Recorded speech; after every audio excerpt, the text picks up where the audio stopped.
We were taught to see the world in parts. A heart is a pump. A brain is a processor. A cell is a factory. The earth is a resource. This is the mechanistic worldview born from the scientific revolution.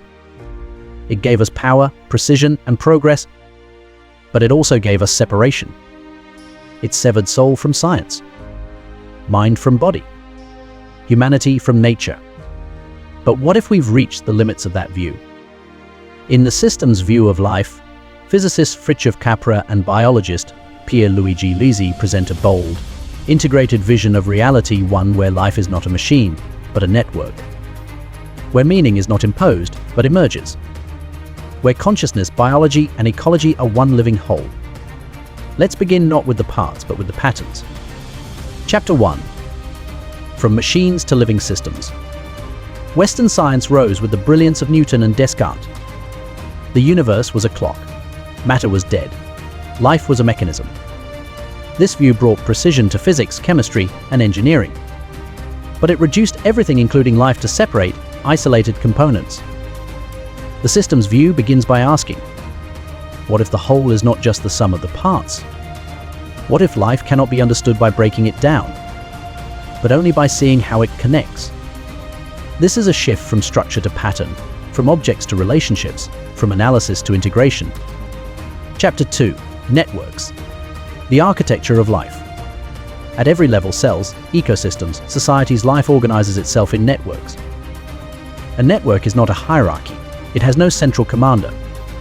Instead, it's a web of interdependent components where information flows dynamically. In biology, Capra and Luisi show how living systems are. Self-organizing, self-regenerating, resilient, evolving.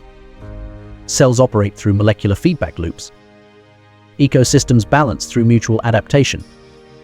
Even consciousness, they suggest, arises from patterns of connectivity in the brain. To understand life, we must learn to read patterns of relationship, not just isolated facts. Chapter 3. Autopoiesis. Living the circle of life. The concept of autopoiesis, developed by Maturana and Varela, lies at the heart of the system's view. It means self-making. A living system constantly recreates itself. A cell doesn't just exist, it maintains its own boundaries, processes, and identity through continuous renewal. Life is not a static structure. It's a process of becoming. This idea reframes life as a dynamic pattern, not a material thing. Your body, right now, is replacing itself. Atoms flow through you, molecules exchange. But the pattern of you remains. That pattern is life. And that pattern is sacred. Chapter 4. Cognition and the embodied mind. Traditional science imagined the mind as separate from the body. Thought as something abstract, floating above neurons. But the system's view says, mind is not in the brain, it is in the body. Cognition, says Varela, is embodied action. Even a simple cell responds meaningfully to its environment. It senses, processes, adapts. In this view, life and mind are not separate. Cognition is a property of all living systems. This changes everything. Consciousness is no longer a freak accident, it is the deep nature of living order. Chapter 5. Evolution. Co-creation, not competition. Darwin gave us evolution. But popular science turned it into a story of survival of the fittest. The system's view sees something different. It emphasizes cooperation, symbiosis, and emergence.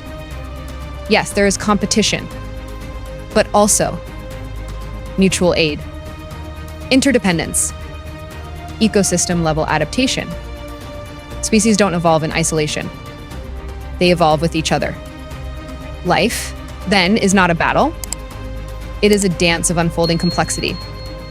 Chapter 6. Ecology, the web of interbeing. Perhaps nowhere is the system's view more vital than in ecology. Capra writes, an ecosystem is not a place. It is a pattern of relationships. Trees communicate. Soil networks adapt. Watersheds regulate themselves. Our current crises, climate, extinction, inequality, stem from seeing the Earth as separate from us. But the Earth is not the environment. It is our extended body. And healing it begins not with technology, but with awareness of relationship. Chapter 7, From Objectivity to Participation. Classical science prized detachment. To know something meant to observe it from a distance. To remove the knower from the known. But the system's view says, there is no outside. The observer is always part of the system. This is echoed in quantum physics, in Buddhist philosophy, in deep ecology. We are not spectators of the world. We are participants in its unfolding. Chapter 8, The Rise of Systems Thinking. Capra and Luisi trace how systems thinking has emerged across fields. In medicine, from treating symptoms to restoring systemic balance. In education, from passive instruction to inquiry-based learning. In business, from profit first to sustainability and stakeholder interdependence. In economics, from growth models to regenerative design. In technology, from control to complexity management. This is not a niche idea. It is a paradigm shift from fragmentation to wholeness. Chapter 9, A New Scientific Epistemology. Systems thinking doesn't reject science. It reforms it. It welcomes complexity. It embraces uncertainty. It seeks not just knowledge, but wisdom. Capra calls for a science that integrates subjective experience, honors ethical responsibility, restores meaning to life. In short, a science that remembers its human heart. Chapter 10, The Spiritual Dimension of Systems. What emerges is not just a scientific model, but a philosophical awakening. When you see all things as interconnected, competition gives way to compassion. Isolation gives way to intimacy. Knowledge becomes reverence. The system's view aligns with ancient traditions. Taoism's flowing balance, Buddhism's interbeing, indigenous wisdom of land and spirit, mystical Christianity's unity in diversity. This is not religion. It is a recognition of the sacred pattern beneath all life. You are not a machine. You are not a brain in a jar. You are not separate from the earth. You are a living system in a web of systems, in a world that is more organism than object. To live well today is to think in patterns, to act in harmony, to see the beauty in interdependence. So pause. Look at your life. Where are the relationships that need healing? Where are the patterns out of sync? Where are the systems that could flourish with more compassion? If this stirred something in you, subscribe to Real Deep Understanding. Because here, we don't just dissect knowledge. We follow it back to wholeness.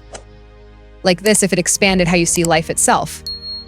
Comment what's one pattern you've noticed in your life that changed how you see the world. Share this with someone who's ready to move from control to connection. Because in the end, life is not a machine. It is a miracle of relationship. And you are part of the dance.